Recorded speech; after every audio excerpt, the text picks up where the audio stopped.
Right now at 10, several in Rock County are without jobs after a trucking company suddenly closes its doors. And President Trump makes a stop in Milwaukee today. Why? He says a trade deal will help Wisconsin farmers. Plus, hundreds of people in Madison are protesting the conditions facing migrants in detention camps.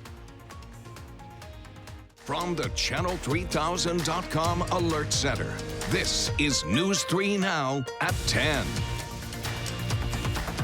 And thanks for joining us. Charlotte has the night off. Tonight, close to 30 employees in the city of Janesville say they've been blindsided by a sudden move their company made. Rock County reporter Adam Duxter joins us now from our bureau at the Janesville Gazette with how these employees ended up jobless and short on close to a month's worth of pay. Adam? Yeah, Eric, yesterday at around 3 p.m., workers for LME Trucking Company were told to go home, not just for the day, but for good. Now they're asking questions as to why this happened and what's going to happen with their paychecks. Dozens of employees trying to figure out their next move. Employees like Ed Burns. I have no idea. I have no idea what's going on. Burns has driven for LME Trucking for 13 years. But just yesterday, We just got notice that we were told to bring the trucks in, and we had no explanation of why or what was going on. the company folded with no warning to its 30 employees in Janesville or its hundreds of employees across the Midwest. He called us and told us to bring the trucks in. We're done. The front page of the company website issuing the only apology these employees say they've heard so far, saying due to unfortunate circumstances, they're closing up shop, effective immediately. I've tried to contact a few numbers that were given, and there's no answers. You go to voicemail, so I contacted my insurance, and they've been notified they're waiting for a call on to find out whether we have health insurance. But it's not just insurance these employees say they're worried about. We don't get a paper stub. It's the 3 weeks pay they say they worked for but still don't have. We get paid every week, and today we did not get paid. They're out thousands of dollars. But to make matters worse, they were forced to leave the millions of dollars in deliveries, both in the loading dock and in the trucks outside. They're full. That's full of freight in there. Full of our customers' freight From yesterday. that we picked up yesterday. They say some of these trucks need to be refrigerated, but with several triple-digit forecasts over the next few days, they won't be. Inside the trucks, plastic paint cans and other flammable materials. Burns says he and his co-workers were left with no real options. You either take a job and relocate, which you really don't want to do because your families are here and your friends are here, or you suffer and take a lower paying job. The employees that I talked to today say this isn't the first time this company's been in a bit of legal trouble. In fact, back in 2016, they were involved in a lawsuit with the National Labor Relations Board. But worst of all, the employees I talked to say is that they were just given no notice that this was going to happen. And even if they do find other jobs, they say they're really going to miss out on that 3 weeks' pay. Adam Duxter in Rock County tonight at the Janesville Gazette. Adam, thank you. The humidity set to roll in this weekend. We have a few alert days, quite a few alert days in the forecast from this heat. Dave Caulfield here with our first alert forecast. Dave? Yeah, temperatures this weekend, Eric, will be in the upper 80s, close to 90 degrees, and the 90s becoming much more likely as we head into next week. A prolonged stretch of heat and humidity on the way. The only thing that may save us from that heat is the occasional storm chance. We're noticing the thunderstorms well to the north and east still along that cold front in between Rhinelander and Green Bay this late evening. I don't really think we have any storms to look out for until we get to possibly tomorrow afternoon. So in Madison, the WISC-TV Skycam looking at mostly clear skies. Temperatures are in the upper 70s in Madison and 77 in Janesville, 75 in Boscoville and Mineral Point. But those dew points starting to creep up a little bit already compared to this time yesterday, about 6 to 10 degrees more humid. So day planner showing temperatures bottoming out in the upper 60s and then back into the mid to upper 80s, close to 90 degrees with a few showers and thunderstorms possible tomorrow. The humidity is increasing, and we'll talk about that big heat and humidity on the way next week in your first alert forecast. Dave, thank you. A Wisconsin man has been convicted of first-degree intentional homicide. This is in the February shooting death of a Milwaukee police officer, Matthew Rittner. 27-year-old Jordan Fricke was convicted by a jury that deliberated for a little more than an hour. Fricke testified today he believed he heard gunshots and fired in self-defense, but Rittner was actually using a battering ram to serve a search warrant on Fricke's home.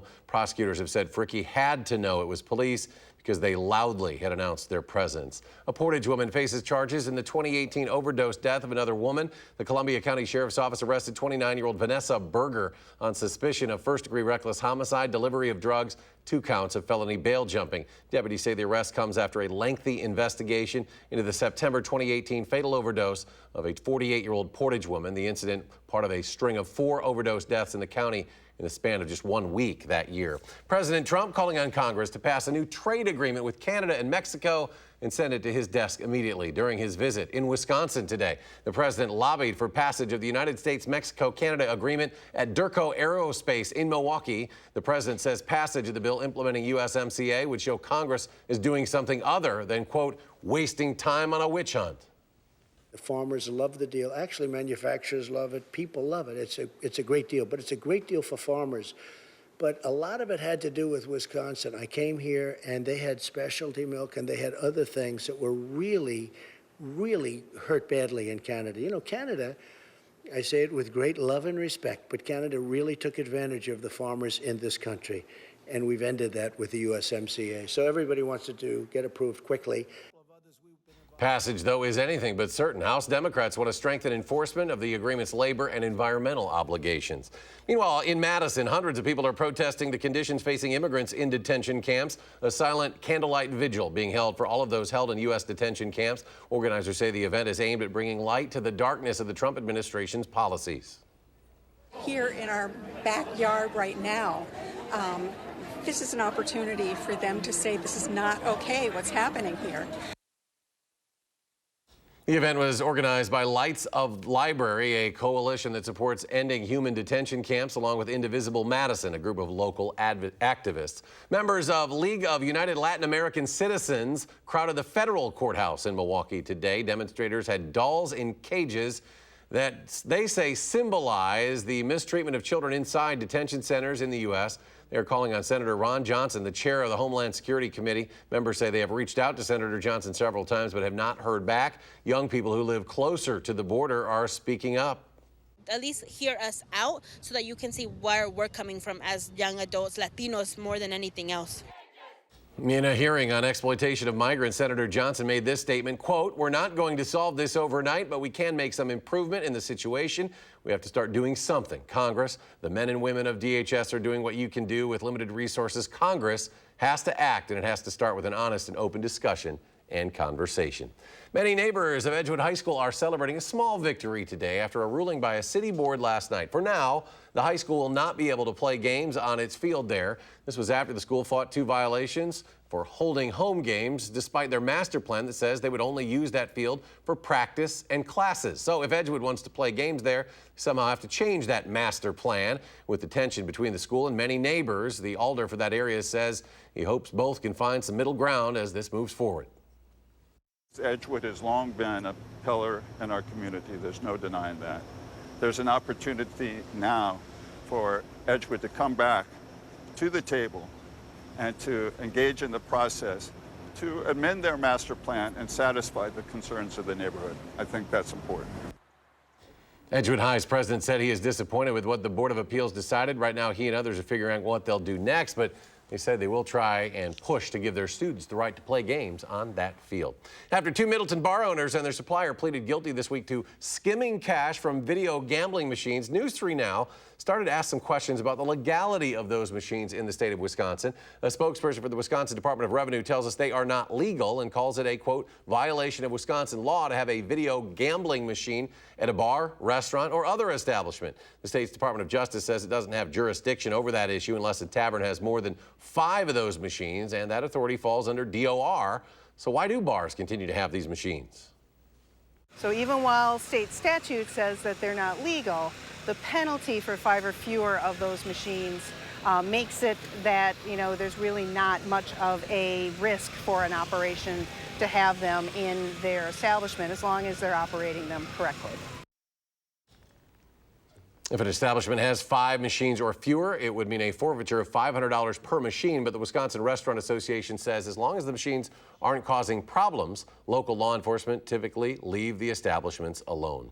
Bliss Flow Yoga members are still with questions about where their money is after the studio's sudden closure. The Department of Ag, Trade, and Consumer Protection conducting a complaint review process to try and provide some answers for them. Now, one part of that process is determining if the business was required to file a proof of financial responsibility. Now, that's necessary for fitness centers in the state. A fitness center defined as an establishment that assists patrons in physical exercise, weight control, or in figure development. Now, DATCAP will be the one to determine what BlissFlow's classification is. So because we'll determine those factors based on the complaints we've received, we're not yet able to just say definitively how the business should be classified. But again, this is all part of a complaint review process that's currently underway. In the meantime, Harbor Athletic Club is honoring BlissFlow yoga memberships. Patrons simply need to provide proof of their membership at Bliss to receive access to both the main club and their wellness studio. Some parts of the club are additional fees, including hot yoga, but this offer will last through August 31st. Charming Charlie has fallen victim to the ongoing retail apocalypse. The women's fashion accessory retailer has filed for bankruptcy for the second time now in 2 years. It'll close all of its stores, including the one at Westtown Mall in Madison. Charming Charlie has more than 260 stores in 38 states and employs more than 3,300 people.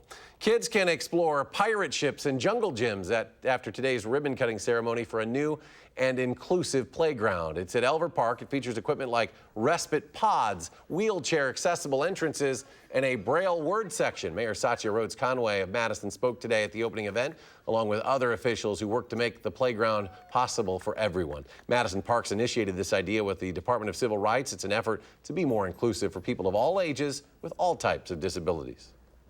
We're not all the same, and that's what's beautiful, right? We can all come together here, have fun, play in a beautiful park, and recognize the intrinsic value in doing that together. As it stands, Madison has the most parks in the nation with 180. All of these exceed or meet ADA park standards, but Knapp says not all are inclusive for everyone. He says Madison Parks plans to build 5 fully inclusive parks in the upcoming years. For the only Saturday this farmers market season, you won't find the typical Dane County farmers market vendors there along the Capitol Square. Instead, 200,000 people are expected to attend Art Fair on the square this weekend. Most art forms are represented among the nearly 500 artists, including ceramics, fiber arts, photography, sculpture, jewelry, in addition to the traditional paint and print media. Art Fair on the square runs 9 a.m. to 6, and again on Sunday. If you're craving even more art, Art Fair off the square is held along Martin Luther King Jr. Boulevard. By the way, the farmers market, it'll still be held. It'll be up the street, Bree Stevens Field, from 7 a.m. to 1 p.m. Still ahead on News 3 Now at 10, a powerful storm approaching Louisiana will take you to New Orleans, where preparations for Tropical Storm Barry are underway. Stay with us.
Special counsel Robert Mueller's testimony to Congress has now been delayed until July 24th under an agreement that gives lawmakers more time to question him.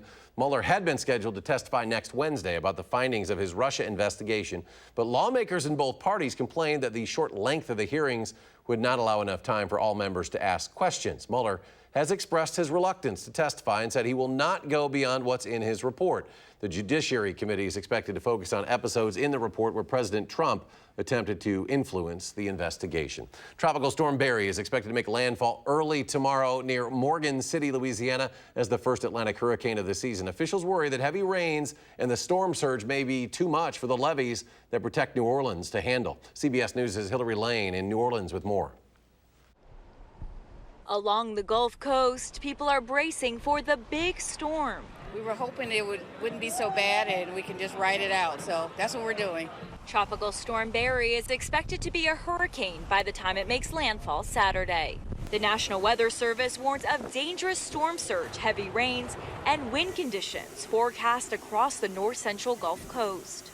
New Orleans officials are urging residents to stay home and are telling tourists to seek shelter in their hotels.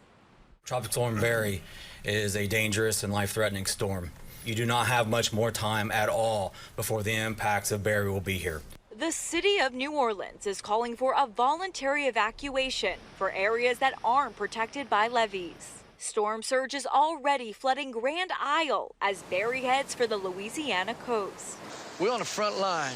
As the crew, this is the storm coming. We're the first barrier island to protect New Orleans. All floodgates in the hurricane protection system on the Mississippi River and Lake Pontchartrain have been closed. We know from past experience you can't wait until you're underwater to start calling for help. The Mississippi River is already much higher than usual for this time of year due to earlier flooding. That, combined with the chance of more than 2 feet of rain and a surge of seawater, is why officials see this storm as a triple threat. Hillary Lane, CBS News, New Orleans. National Weather Service tweeted that people should not dismiss the wind threat from Barry either. It said saturated ground makes it easier for trees and power lines to fall. Meteorologist Dave Caulfield joining us now. I'm sure you're monitoring what's going on down there, but boy, we've got some heat on our hands and some alert days in the forecast. Yeah, actually, we're watching Barry a little bit for southern Wisconsin's weather because as we head into the middle of next week, some of that moisture could make its way a little bit closer to us and actually keep our temperatures just out of the 90s, but really there's not going to be much relief from that heat and humidity as we head into the next 7 to 10 days. Alert days in the forecast basically from Sunday onward. Because of this heat and humidity, high temperatures will be in the lower to middle 90s for the foreseeable future. And when you factor in that humidity, oppressive to miserable at times, it could feel as warm as 109 at times across southern Wisconsin. So Wednesday and Thursday is when I was talking about the moisture from Barry possibly making an impact to southern Wisconsin's weather. There's a slight chance of showers and thunderstorms. So the spots that may pick up a shower and storm may be a little bit cooler. The humidity, though, really isn't going anywhere anytime soon, which is really what makes it tough to be outside for extended periods of time going forward. On Doppler track, speaking of storm chances, most of those storms still along a cold front that is across northern Wisconsin, so we can see some thunderstorms just north of Green Bay right now. And here is a look at what the radar picture is for Tropical Storm Barry as it gets close to landfall. Now, whether it's a hurricane, whether it's not a hurricane, it may end up being sort of semantics at this point because we're really concerned, especially for our friends well to the south across Louisiana and Mississippi, for the massive amount of rain that is on the way. This will continue to make its way north over the next couple of days or so, and by the time we get to Wednesday, you could see that cone of uncertainty is at least close enough to southern Wisconsin that a little bit of that moisture could provide some shower and thunderstorm chances. We're actually kind of hoping for that because that will help our temperatures go down just a little bit, but I expect the 90s to stick around for all of the work week next week into next weekend. Really, what we're very concerned about is next weekend because temperatures could be well into the mid-90s, and with those heat and humidity values kind of combined, it could feel close to 110 degrees at times for some of us. Hopefully it doesn't come to that, but the possibility is there. So extreme heat safety, stay hydrated. That's number one. always most important kind of thing to remember. Take frequent breaks. If you have to be outside, limit those strenuous activities. Check on those pets and elderly family members and friends, and find those places where we can access that AC. Live look in Madison, the Edgewater Skycam at mostly clear to partly cloudy skies. Today's high 85 degrees, so it was a very warm day, about 5 degrees above normal for this time of year. We're in the upper 70s right now across southern Wisconsin. We're starting to see those humidity values creep up a bit, though, about 6 to 10 degrees more humid compared to this time yesterday. So for tonight, we're looking at temperatures in the upper 60s, maybe a stray shower and storm. I really think the possibilities of storms get a little bit better as we get into tomorrow afternoon. Very warm and humid with highs in the upper 80s again. So on future track, not too much showing up on our latest forecast model runs. And if that is the case, if we really don't see any clouds or storms, we could get close to 90 this weekend, even before that big heat and humidity starts to set up by the time we get into next week. So alert days in the forecast for really all of the next week to week and a half or so. It's just a question of whether, 90 or 92 on our thermometer as we get into next week. So hopefully we can kind of get through this day after day of extreme heat and humidity. Yeah, I love hot weather in the summer. We wait all year to have a little bit of warmth, but this is getting a little overkill. Yeah, here. this is too much. This is serious. Yeah. All right, Dave, thanks. Packers, they didn't get as much green last season as they usually do. We'll explain why. That story coming up in sports.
Brewers and the rest of Major League Baseball back from the All-Star break. The Brewers resume with a weekend series with the San Francisco Giants at Miller Park. Here's one of the better defensive plays you'll see by Ryan Braun. The ball's hit down the left field line near the stands. Tough play, but Braun leaps and makes the catch against the railing. Now, the Giants don't hit a lot of homers, but they have tonight. 5 of them, including this one by Brandon Crawford in the 9th off Josh Hader. Looked like that might be the game winner. But in the bottom of the 9th, Christian Yelich triples. Mike Moustakas drives him in with a ground out with the infield in. Yelich scores to tie it, but just happened in the 10th. It's a grand slam by Buster Posey off Matt Alberts. Giants 10, Brewers 6 in the 10th. Cubs had a 3-0 lead on Pittsburgh at Wrigley Field in the 8th. Pedro Strop gave up a 3-run homer to tie it, but Jason Hayward saved the day with an RBI single to score Chris Bryant. Cubs start the second half with a win 4-3 over the Pirates today. After a night as the Wisconsin Cheese Curds, the Mallards went back to being the Mallards. And they're in Fond du Lac. They scored in the top of the 9th to win 6-5. Tomorrow night, the Mallards are back at Warner Park to face the Wisconsin Rapids Rafters at 6:05 p.m. The Packers made 98% less profit last year than the year before, but there were a lot of factors in that. Today, the Packers announced a net profit of just $700,000 for the last fiscal year. It's pretty simple. Expenses are way up thanks to free agents and a big contract for Aaron Rodgers. There were also expenses for the 100-year celebration and payments for the NFL's concussion settlement. Add it all up, the numbers aren't as good as last year for the Packers financially. From an overall financial standpoint, I think we're still in a very strong position. I think if you take out those, atypical expenses, our profits would be at a fairly normal level. Aaron Rodgers is playing in that American Century Celebrity Golf Championship in Lake Tahoe this weekend. In the first round today, Rodgers shot 82, tied for 30th place. The leader, Tony Romo, shot 70, earned 26 points in the modified Stableford scoring system. Steve Stricker lost the lead at the Senior Players Championship, but he's still right there after 2 rounds. Stricker finished his suspended first round with a birdie and couldn't get much going in his second round.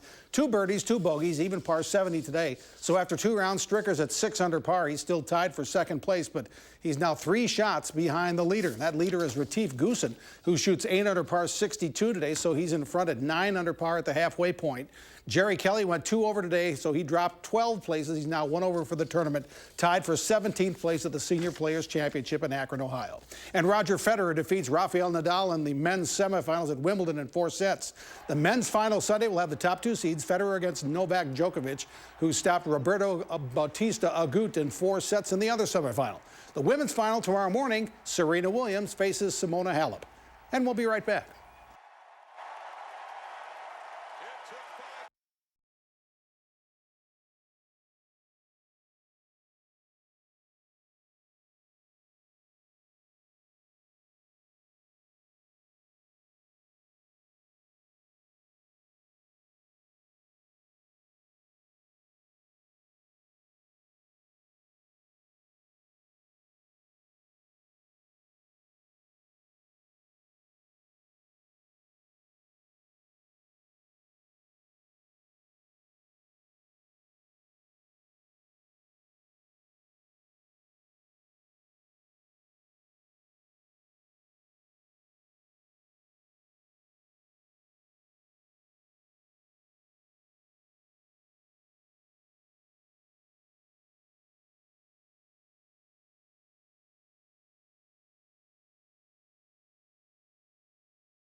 All right, get ready for even more heat. It was a little warm out there today, but nothing like what we're going to feel in the days ahead. So this weekend will be quite on the warm side, and then the hot weather really starts to build in next weekend, or next week, I should say, with that humidity.